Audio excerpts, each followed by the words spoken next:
Hi everyone, hope you are doing well from wherever you are watching this channel, depending on your time zone. Now, when you see William Ruto and Gachagua leading the Kenya Kwanza elected leaders into the church, the truth of the matter is that not everyone is comfortable with that kind of situation. That every Saturday it is church, every Sunday it is a congregation where they go together and give their political statements. And beside even Sunday and Saturday, they even go in between the week, call for a prayer service to pray for the rains in this country. And one man who has gained courage has come out to tell William Samoei Ruto the truth.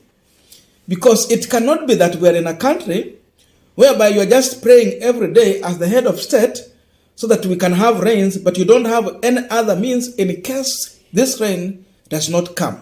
Because in everything you pray, the answer are always 2 or sometimes 3. Wanasema hivyo wa Kristo. Ya kwamba it is either God is saying yes, no, or wait. So the question is, what if God put you on no or wait?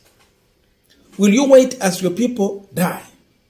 That is the question, because the truth is that God has given us knowledge and we just need to use the knowledge to do the right thing. So Moses Kuria has come out to tell William Samoei Ruto and Gachagua that kneeling down and praying for the rains has to be balanced. So that in case rain does not come, at least we don't come here to cry that our people are dying from hunger. First of all, listen to Moses Kuria. Then after that, we are going to continue with this discussion. We need to have a balance in this. I'm very religious, by the way. And I'm a devout Catholic and I'm from altar boy. But we need to balance between religion and reality. So this too much dependence on kneeling down and saying a prayer to pray for rain has to be balanced also with doing something, so that even when rains don't come, we don't come here and do harambe for stomach. Now we are continuing with the panel discussion, but just a quick request for those who are watching and you're not subscribed, please consider subscribing. To our returning subscribers, I must say thank you so much, and again to all our viewers, please give this video a thumbs up. Thank you so much, and back to this discussion. Now, Moses Kuria is just one individual who has come out to talk about this issue. But again, he's not alone, because the other day when Musalia Mudavadi was in the Western Region Women Conference at Kakamega, Masinda Mulilo University, he talked about how they want to work on this economy. There's no way Mudavadi is talking about prayer. He's talking about real issues on the ground, what they need to deal with. So with time, it will be clear to William Samoei Ruto that not everyone in Kenya Kwanza is supporting this issue of taking people through their prayer rather than doing the right thing on the ground. Not everyone in Kenya Kwanza agree with what William Ruto is doing. And after some time, everyone will come out and speak their mind the same way Moses Kuria is saying, and maybe Ruto will have to rethink. Because now people are learning that the ground is not holding to the lies that Ruto is repeatedly trying to sell to the people. Because he talked about putting the Bible down and then the price of unga coming down. Bado ingali uko juu imehang tu haijarudi chini. Now he's telling people that I have brought the fertilizer. The only thing we are waiting for is the rain. So that when the rain will come, we will plant and have plenty harvest, and that will manage to lower the price because there will be enough in the market. Now, Mungu alijibu na drought. We don't have the rain. So ile mbolea alileta wakati alikuja kwa uongozi, it was last year. It was last year. Up to now, it is yet to start working. So he goes to the stadium and calls for prayer. Then they comes in with their bishops, who seemingly they are playing politics, and they pray. And we said, for us to continue trusting William Samoei Ruto and his God, indeed, if there is God, Ruto is praying, then let that God answer by rain. Because they called for rain. We did not see rain. And people were saying that we should hold William Samoei Ruto at wamshike tu huko nini, huko Nyayo Stadium, akae huko until the time when we will have the rain, then we will go to Statehouse. Ikikataa kunyesha, anyoroshe straight, aende Sugoi.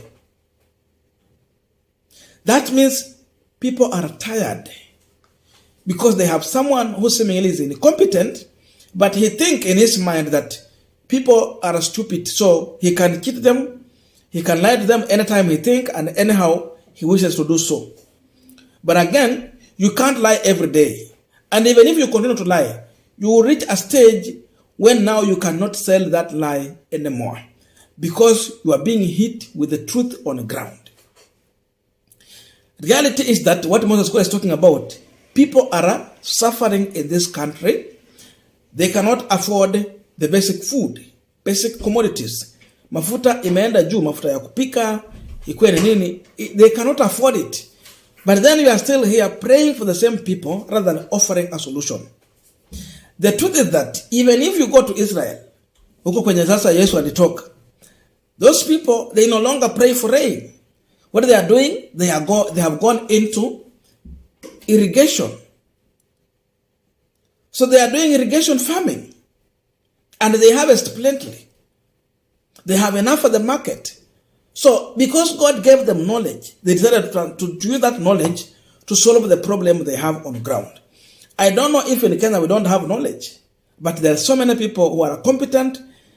What we don't need to do is to just learn what other people are doing in other countries.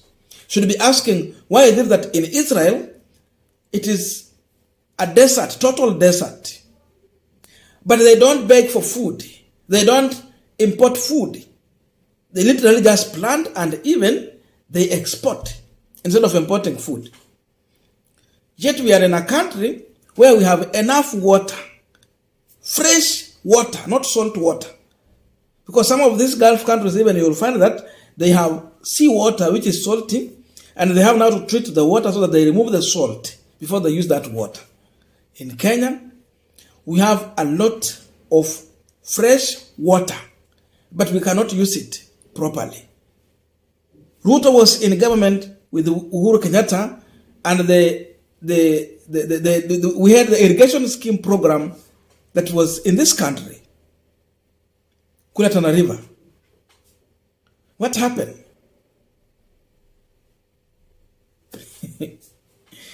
Why is he not reviving that program instead of going to Nyayo Stadium to pray? So pray as you do something. That is the message from Moses Kuria. Ganana Kulalu was a deal that would have worked for Kenyans. But seemingly people were greedy, they wanted the money, and indeed they looted properly. That tells you that we have a government that is just in a strategy to loot from Kenyans, but keep on using the church. Because, church is an opium of masses. People will become drunk, people will become addicted to the prayer, to the church, and the faith. And because of that, you take that advantage to mislead, misguide, and cheat these people at the end of the day.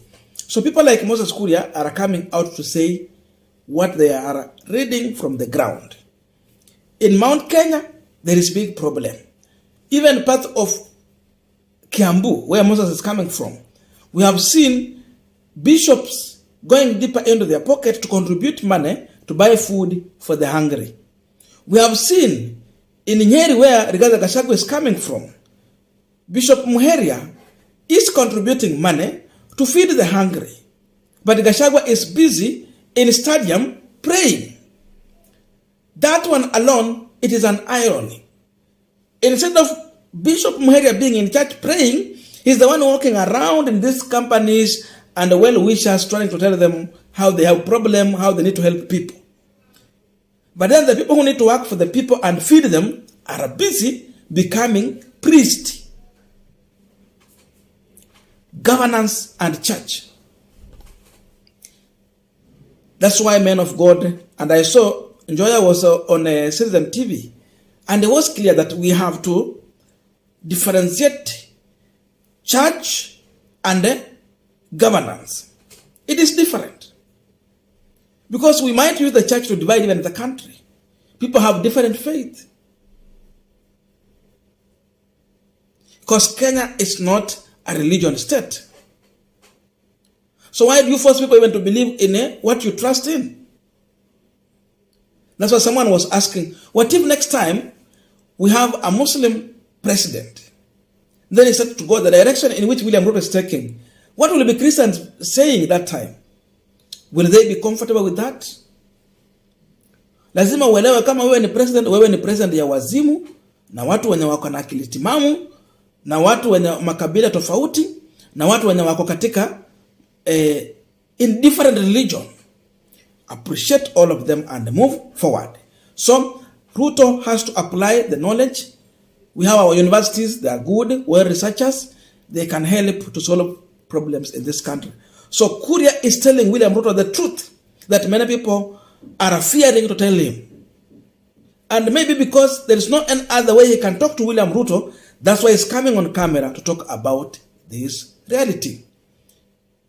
Maombi, waache wachungaji waombe na hao wafanyia wananchi kazi.